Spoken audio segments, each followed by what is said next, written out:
શું બનાવે જમવાનું? તમારી ભાભીએ બનાવ્યું છે સરસ મજાનું જમવાનું.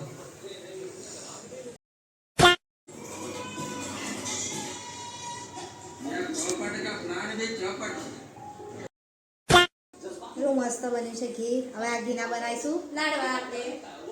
હા, કાલુ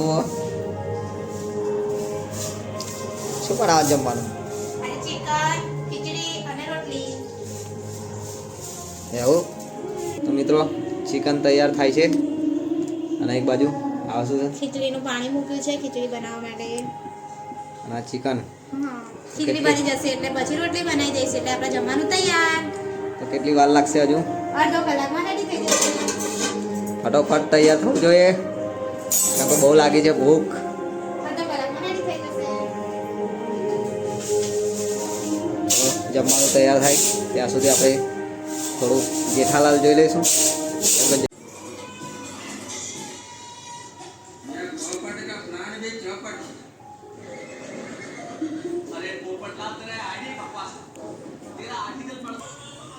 કેટલાક પાછું જમવાનું રોટલી થઈ ગઈ છે. મારે ચિકન ખાવાની કઢી બનાવવાની તૈયારી કરી છે.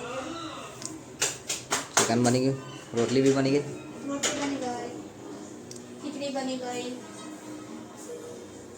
Ready complete. કઢીનું તૈયાર કરી મૂક્યું છે. હવે કઢી વઘારી. તારા માટે કઢી.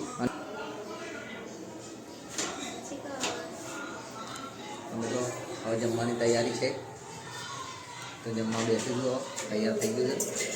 ખાલી કઢી બનાવવાનું બાકી છે, બાકી બીજું બધું તો તૈયાર થઈ ગયું છે. તો ફાઇનલી મિત્રો જમવાનું આવી ગયું છે સરસ મજાનું. તમારી ભાભીએ બનાવ્યું છે સરસ મજાનું જમવાનું. ખીચડી, ચિકન, રોટલી, ટામેટા, ડુંગળી, સરસ મજાનું જમવાનું. એક બાજુ આવું સરસ મજાનું જમવાનું હોય અને એક બાજુ જેઠાલાલની સિરિયલ ચાલતી હોય તો જમવાની બહુ મજા આવે મિત્રો.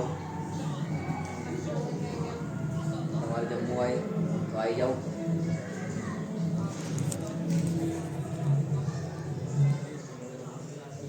મસ્ત રીતે હવે જમી લઈએ મિત્રો. અને ફાઇનલી મિત્રો જમી લીધું અને હવે ખાઈશું માવો મસાલો. તો મિત્રો માવો તૈયાર કરી દીધો છે સરસ મજાનો મસ્ત.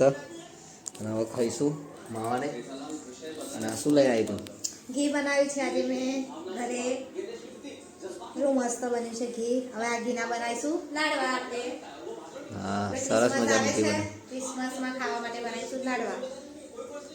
જોયું મિત્રો સરસ મજાનું ઘી બનાવ્યું છે. લાડવા બનાવવાની વાત કરે છે, બનાવશે લાડવા. હા હા, સારું મિત્રો. હવે માવો ખાઈને મસ્ત રીતે સૂઈ જઈશ. અને વિડીયો સારો લાગ્યો હોય તો સબસ્ક્રાઈબ કરજો. અને 10 વાગી ગયા તો સૂઈ જવું પડશે. પાછું સવારે કાલે હવે બસંતી લઈને ઉપડીશું બરોડા બાજુ. એક ફેરો છે બરોડાનો, ત્યાં જઈશું એટલે કાલે મિની બ્લોગ મૂકીશું, જોઈ લેજો. બરાબર, બાય બાય, ગુડ નાઇટ.